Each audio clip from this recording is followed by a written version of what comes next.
Well, I'm going to be continuing now my series about American military bases in Latin America. And this video will be talking about Panama, the Central American nation of Panama.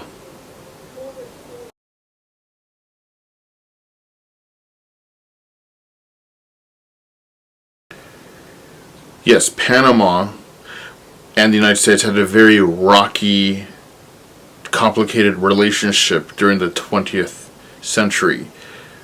From 1904 to about 1999, the United States occupied Panama and had a lot of military bases throughout Panama, owned the Panama Canal, and Panama was the nerve center of the American military for its operations and planning in Latin America.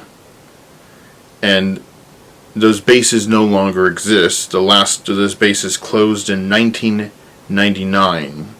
So this video will be talking about the legacy and past of America's military bases in Panama as part of the series of American military bases in Latin America.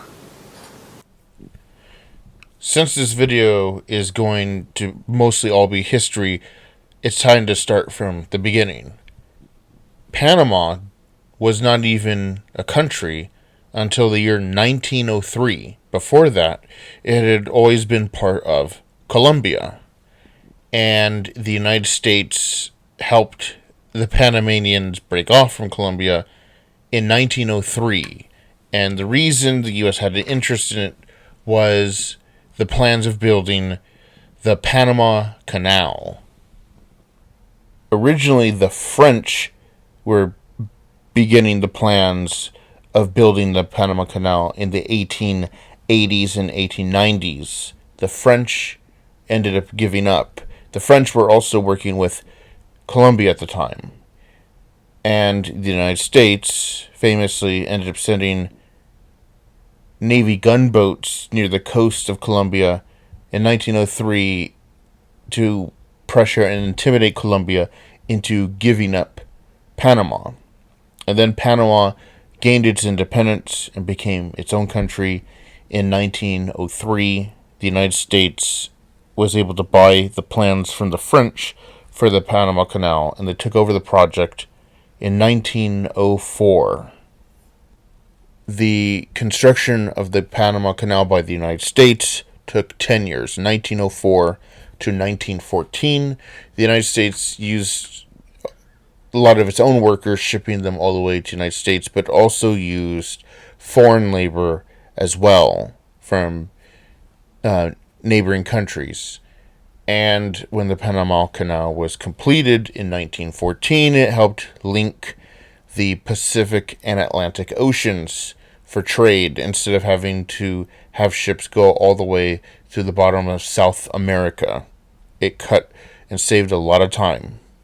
Once the United States had completed the Panama Canal, they owned it. And the United States also decided to start setting up military bases surrounding the canal to guard and protect it. And from then on begins the military colonization of Panama by the United States. The United States then started deploying and sending its soldiers all the way to Panama and housed them and their families as they set up bases throughout the country. Decades later, this of course ended up leading to problems.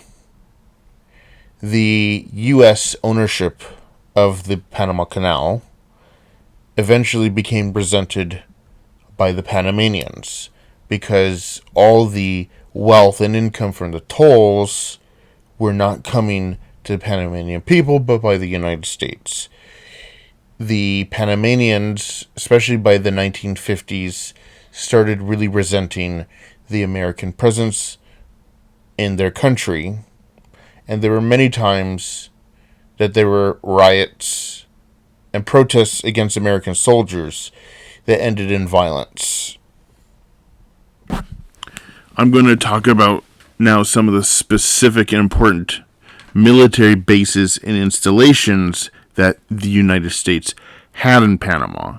One of them was U.S. Southern Command. U.S. Southern Command is basically the U.S. military's headquarters for its operations and planning for interventions within the Western Hemisphere. And from 1947 until 1997, U.S. Southern Command was based in Panama.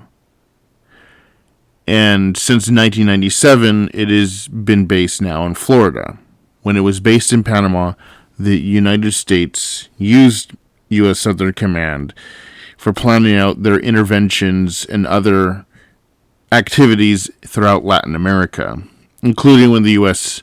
did an invasion of the Dominican Republic in 1965, planning out invading Grenada in 1983, and even invading and attacking Panama itself in 1989.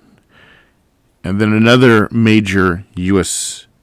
installation in Panama was the U.S. Army's School of the Americas program, which I have done a separate video on before, and it was based in Panama from 1946 until 1984, where the U.S. Army trains Latin American military officers in all kinds of things from engineering, military intelligence, combat, and even torture and interrogation. And many of the graduates went on to become dictators of their own countries, including 2 Panamanian military officers who graduated from it, Omar Torrijos and Manuel Antonio Noriega, who later became dictators of Panama.